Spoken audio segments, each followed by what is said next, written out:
Jayden Daniels, we all saw the horrific injury, man. Can you, I guess, break this down as far as what actually occurred, the what type of like process he's looking at to recover, the whole nine?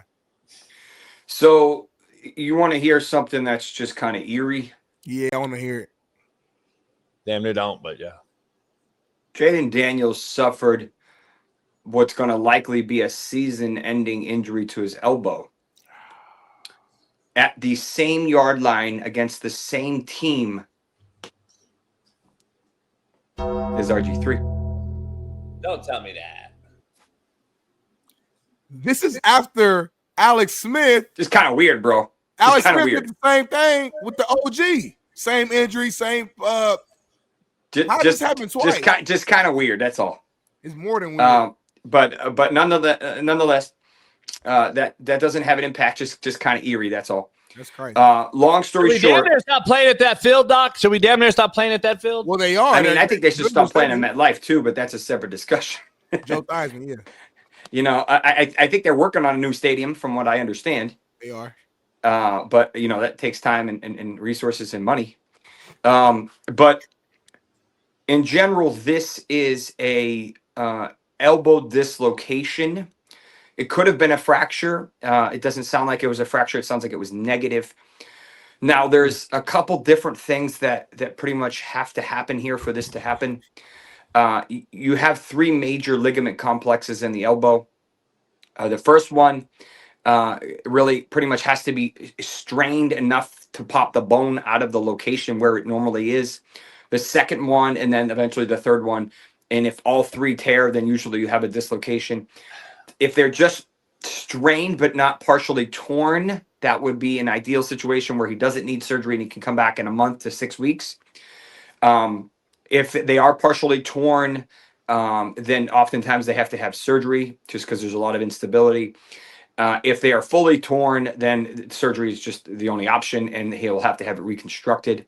We don't know if the Tommy John ligament, the UCL, is injured. That often can happen with this.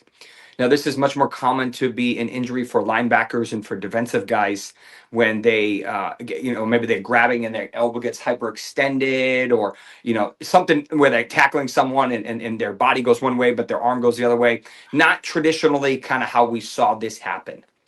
The silver lining, if there's anything, is that this was his non-throwing elbow.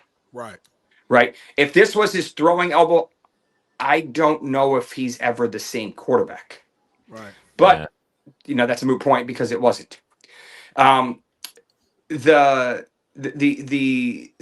next question is, do they even bring him back given the state of their season, regardless of if his elbow's healthy enough? Right? They haven't had Terry McLaurin. He's going to be out again this week, and wouldn't be surprised if he's out until week 12 or so. Secondary his re-injury to his quad. They lost McCaffrey's brother, Luke McCaffrey, with a collarbone fracture. They haven't had the best running game. JCM started off strong, but hasn't really done a whole lot. So it's been disappointing, to kind of say the least. Going from a fantastic rookie season to, first the bone bruise or PCL injury, then a hamstring strain, and now an elbow injury. So when I tweeted maybe a month ago, 3 weeks ago, is Jayden Daniels injury prone? I stirred the pot a little bit because they're like, oh, he hasn't missed any time, and now he's not the biggest guy, right? He's pretty thin. There's no question he's gifted, right? There's no question he's gifted. But I'd like to see him put on some size similar to how Lamar is, right? How Lamar has that frame. He's much thicker. Lamar came back and absolutely smashed, despite suffering that hamstring strain a couple weeks ago. In the long run, I think Jayden will be fine and will be ready for 2026. No issues, no concerns, no really long-term issues. Although he might have a little difficulty extending that elbow as much as, depending on the specifics, depending on, I got a call, probably. He come right back. He come right back. This is why, though. I don't know. I got a strong take on it. It sounds like he's weak. Yeah, I mean, I want to. Well, I don't know. Ask Doc, but Smitty, this is the issue. You've tried it your way. and I'm talking to Roger Goodell in the NFL.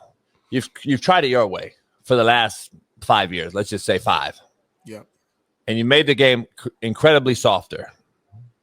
You've changed the rules. You changed the kickoff rules. You've done all these things. Bring back Doc real quick. Go ahead, Doc. Yeah, that was spam calls, man. I know, man. Hamas. Go ahead. So, in general, I think he'll be good in the long run. I think this year's a wrap. Doesn't make sense for me. Similar to Joe Burrow, right? Does it really make sense to bring a star quarterback back when your team is 3-6 and in 11th or 13th out of 16 positions in the league? Like, if you're top 5 and you're like, hey, I'm one quarterback away, maybe you could justify it. Can you justify it when they really don't have a shot? Yes, you pay him a lot of money. Yes, you want to see him play. But if the goal is to make the playoffs and you're already out of the playoffs by the time you get back, are you doing more harm than good? That even begets the question, what was he in the game? At that point, what is he in the game for in the first place? Players want to play. They're going to be in the game as long as you allow them to be there. Shouldn't Mariota have been in that game? There was a blowout from the freaking beginning. The game wasn't competitive at all. 0. And Sam Darnold looking, freaking incredible. JSN is doing things we've really never seen, or at least the past 15 years, from a YPRR perspective, just from a route running and just putting on a masterclass. He probably shouldn't have been in the game in the first place, but it is what it is, right? It's just unfortunate, and this is, I put up a list late yesterday afternoon of all the players that are season ending and other players that missed at least 3 different games. And unfortunately, he's going to be on that list. Whether he's on one or both, we don't know. But either way, it's unfortunate because you've lost basically Burrow, we've lost Purdy for an extended period of time, and now you've lost Daniels. You lost Lamar for a good stretch of the season so far, or at least 3 games. So it's unfortunate. Every year we seem to lose a handful of really good QBs.